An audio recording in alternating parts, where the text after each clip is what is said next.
Hello, my name is Kelsey Wilbanks, and I'm a PhD student in Dr. Daryl Batzer's lab. And today I will be discussing a study regarding the effects of drought on the nutrients in the Savannah River of Georgia.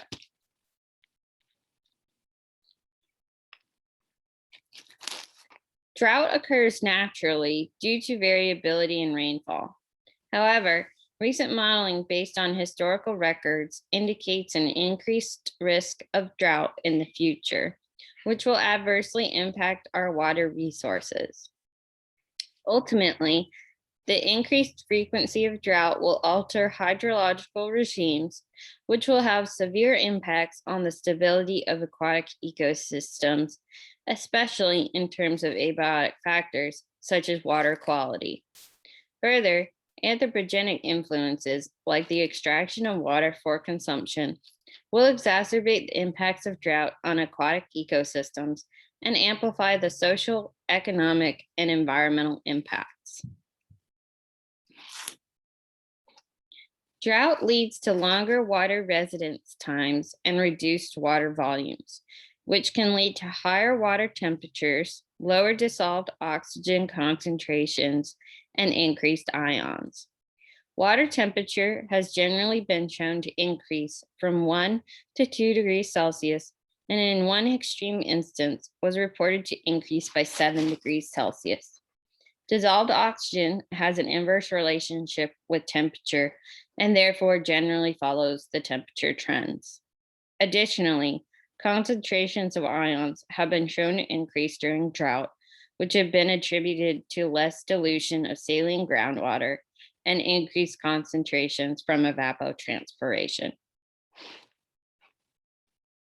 With climate change, nutrient loads are expected to increase. Some studies have shown increased nutrient concentrations during drought and attributed the increased concentrations to a lack of dilution of point source pollutants, especially where wastewater or industrial effluent is discharged. Additionally, in areas dominated by non-point sources, nutrients were found to increase when there was a reduction in dilution from groundwater or a reduced connection with the floodplain. Some studies have found certain parameters to increase, such as nitrogen, but other parameters showed no changes, such as phosphorus. Some researchers have found decreased nutrients in response to drought and attributed these findings to reduced catchment inputs, or alternatively, to increases in stream retention by increased production of algae and macrophytes.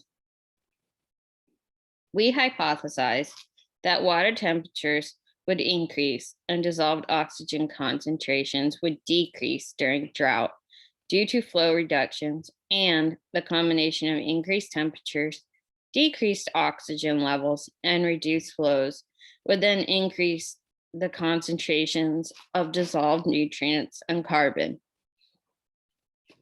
While concentrations of dissolved chemicals in the river water might increase, we predicted that flux volumes might decrease due to decreased flow volumes, or at least remain the same, provided external inputs did not change.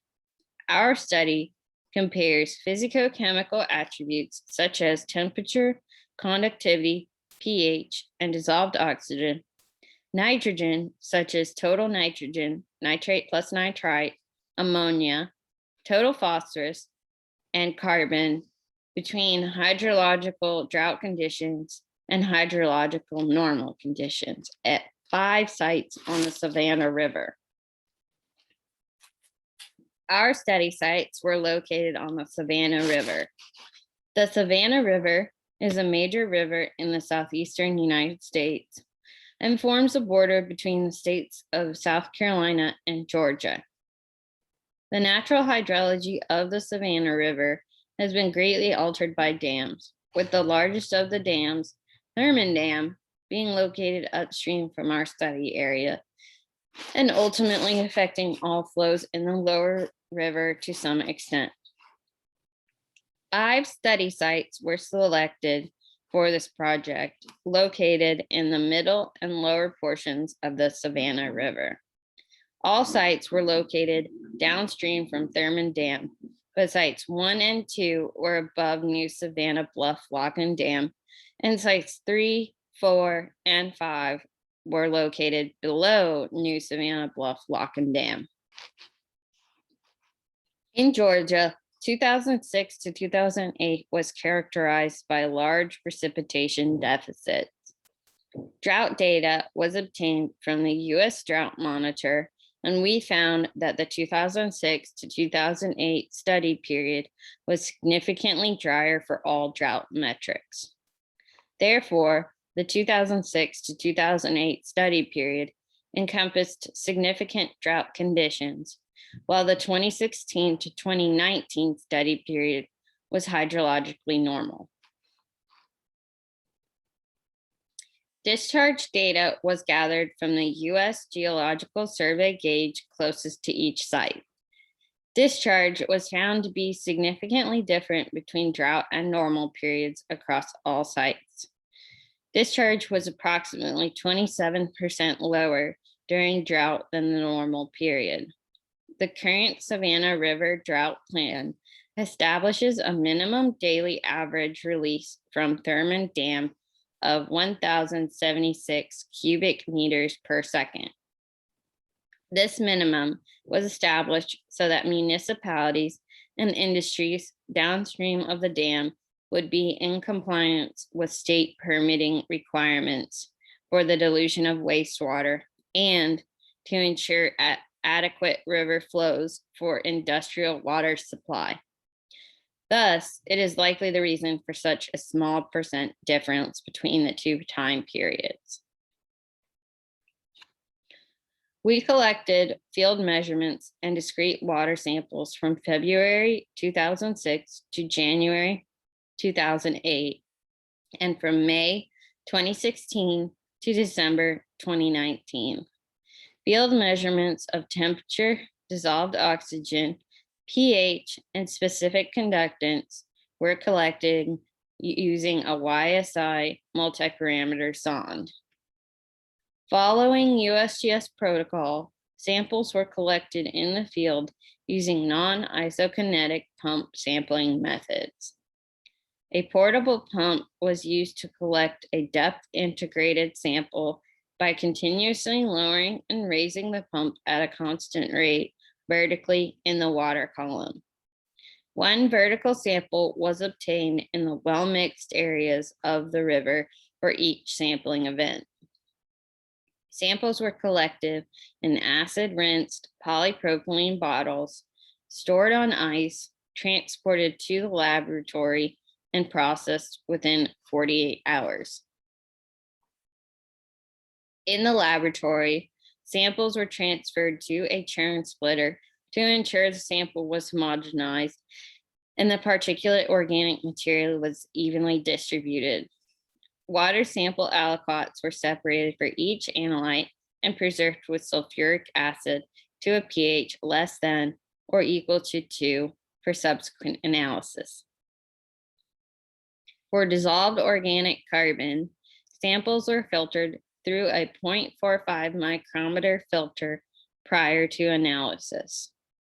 Samples were subsequently stored between 4 degrees and 6 degrees Celsius until the time of analysis. Samples were then analyzed within 28 days for total nitrogen, ammonia, nitrate plus nitrite, total phosphorus, total organic carbon, and dissolved organic carbon. Nitrate plus nitrite, ammonia, and total phosphorus were determined by colorimetric analysis with a discrete analyzer, and total organic carbon and dissolved organic carbon were determined by combustion catalytic oxidation or non-dispersive infrared detection with a total organic analyzer and a total nitrogen attachment.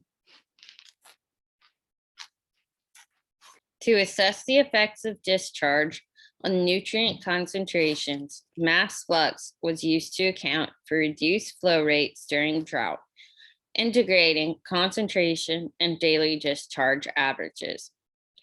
For physicochemical, nutrients, and carbon metrics, we calculated summary statistics and then compared data using a two-way analysis of variance with an a priori of 0.05 with time period and sampling sites as the factors.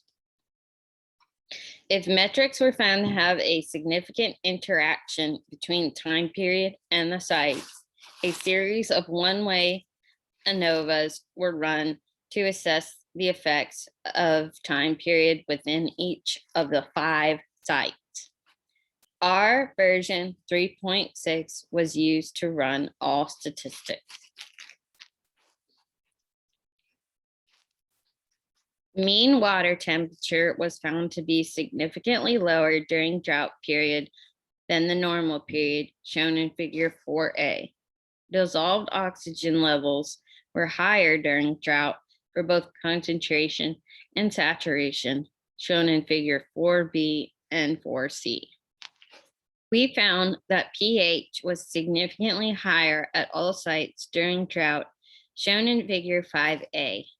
Electrical conductivity was found to have a significant interaction between hydrological conditions and sites.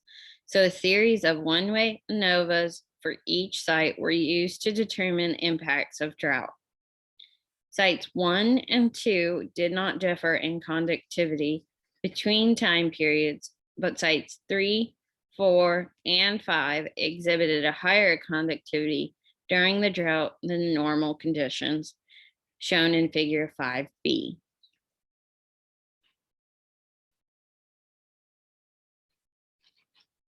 Nitrogen concentrations, including total nitrogen, ammonia, and nitrate plus nitrite, were found to vary between drought and normal hydrological conditions. Total nitrogen concentration was significantly lower during drought, shown in figure 6A, and total nitrogen flux was also lower during drought, shown in figure 6B. Nitrate plus nitrite concentrations was significantly higher during drought, but nitrate plus nitrite flux was similar between drought and normal conditions, shown in figures 6C and 6D. Ammonia concentration and flux were similar between drought and normal conditions, shown in figures 6E and 6F.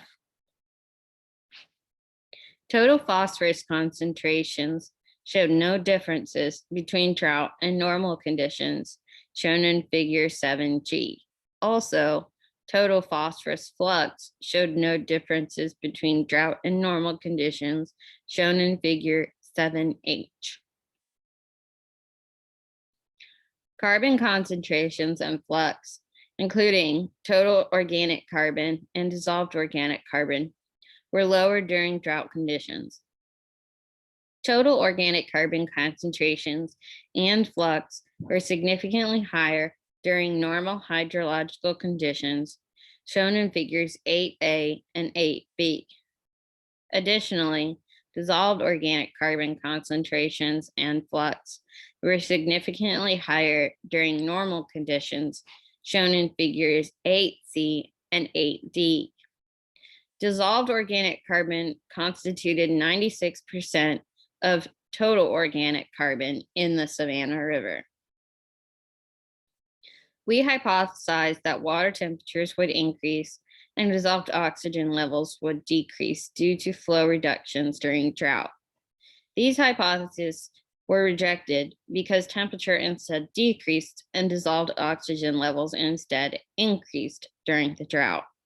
However, the increases in pH and conductivity during the drought were an expected result. We also hypothesized that reduced flows would increase the concentrations of dissolved nutrients and carbon, but that flux concentrations would decrease due to decreased water volume. This was true for nitrate plus nitrite, but not for other nutrient parameters. We found total nitrogen and carbon to decrease during drought conditions, which was contrary to our original hypothesis.